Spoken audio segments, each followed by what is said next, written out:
sebuah putusan dari camat untuk tidak memberikan izin ataupun melarang keras karena peristiwa yang besar ini yang mencoreng kota Binjai dari kereligiusannya, dari kedamaiannya, ini yang mencoreng kota Binjai,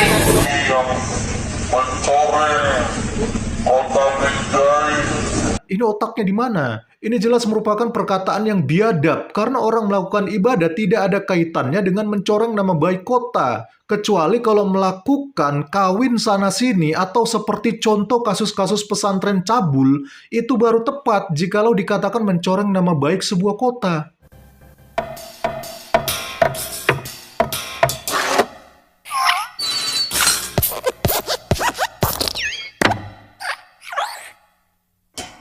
Dampak dari dibebaskannya Wawan, pelaku intoleran yang membubarkan ibadah di Lampung, terus berlanjut.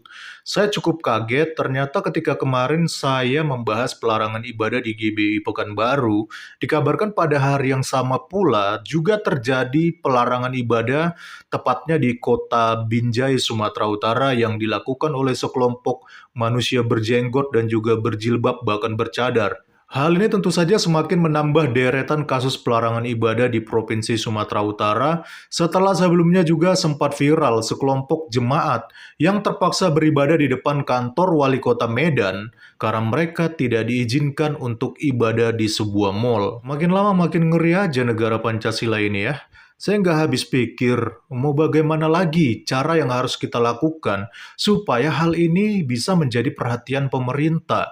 Karena sepertinya pemerintah seperti sama sekali tidak peduli dengan situasi ini. Saya tetap istiqomah bersama Abang Budi bagaimana membantu masyarakat mempercayakan kami untuk tidak masuk ke dalam memediasi tadi, betul? Karena tinggal dibuat putusan aja, putusan bahwasannya gedung ini tidak digunakan lagi untuk kegiatan ibadah. Jadi inilah permohonan kami kepada bapak-bapak muslidah. Nah, istilah itu. Ya, jadi Pak Sekdam, Tunggu Pak Camat, Pak Kapolres, Polsek, saya pikir kalaupun pimpinan nggak hadir, kami pikir kalau udah ada sebuah putusan dari camat untuk tidak memberikan izin ataupun melarang keras karena peristiwa yang besar ini yang mencoreng kota Binjai dari kereligiusannya, dari kedamaiannya. Sekitar 4 bulan yang lalu kita pernah survei kemari, bahwasanya kita udah survei ke atas, bahwasanya ada kegiatan. Jadi ya begitu apa kita panggil untuk berikutnya, kita panggil pengurusnya, itu saudara Sofyan. Sofyan itu kita panggil, mediasi itu mereka. Kita putuskan bahwasanya tidak ada kegiatan lagi. Mereka menyetujui. Kita meminta supaya tidak ada kegiatan di sini. Nyatanya mereka menyetujui. Setelah selang sekitar 4 bulan berikutnya, mereka mengadakan lagi. Situ yang kita, makanya kami dari masyarakat yang berada dari lingkungan 1 sampai 6 turun untuk berdemo. Salah satu kalimat yang paling saya sorot dan paling saya jengkel dengan apa yang dikatakan oleh si pembawa orasi ini adalah ketika dia mengatakan mencoreng kota Binjai dari kereligiusannya dan juga kedamaiannya. Untuk tidak memberikan izin ataupun melarang keras karena peristiwa yang besar ini yang mencoreng kota Binjai dari kereligiusannya, dari kedamaiannya, mencoreng kota Binjai dari kereligiusannya, dari kedamaiannya. Saya nggak habis pikir kok bisa ada orang dengan agama yang diakui di Indonesia lalu kemudian melakukan ibadah tetapi dianggap telah mencoreng kota Binjai dari kereligiusannya dan juga dari kedamaian. Ini otaknya di mana?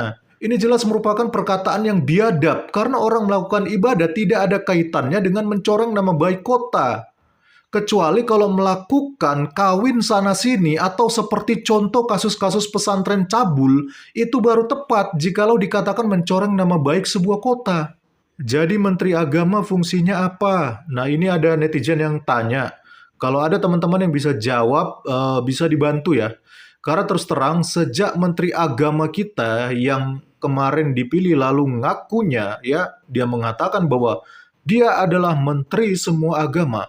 Sampai sekarang saya belum merasakan dampaknya bagi kehidupan kita beragama di Indonesia ini. Yang ada bukan malah tambah adem, malah hari-hari makin marak pelaku intoleran. Tapi tidak ada tindakan. Seandainya kami melawan, maka akan terjadi perang saudara, tetapi biarlah pembalasan adalah hak Tuhan. Nah, komentar ini ada benarnya ya teman-teman. Kita memang sabar ya, apalagi kita memang diajarkan untuk sabar dan saling mengasihi. Tetapi bukan berarti kita tidak punya hak untuk bersuara menuntut keadilan ibadah di negeri ini. Pemerintah harusnya ambil tindakan sebelum masyarakat yang akhirnya nanti ambil tindakan sendiri, baru nanti pemerintah tiba-tiba sok kerepotan. Nah, ini yang bahaya.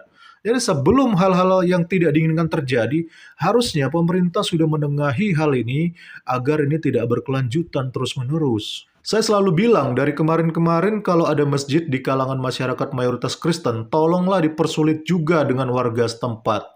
Saran ini ada benarnya ya teman-teman. Saya pikir memang kita yang selama ini ditindas di dalam hal beribadah, harusnya kita juga melakukan hal yang sama ya di daerah-daerah kantong Kristen, daerah mayoritas Kristen seperti contohnya Papua, NTT atau bahkan Manado. Tujuannya bukan karena kita membenci mereka, tidak. Tetapi tujuannya adalah supaya mereka juga mengalami kesulitan dalam hal ibadah dan juga merasakan hal yang sama seperti yang kita rasakan.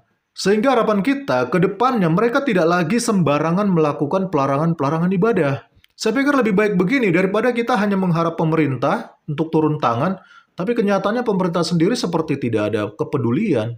Tahun 2014 ketika masa-masa kampanye dan awal dari kepemimpinan Presiden Jokowi, saya masih ingat jelas kalau beliau pernah menjanjikan akan menghapus SKB 2 Menteri.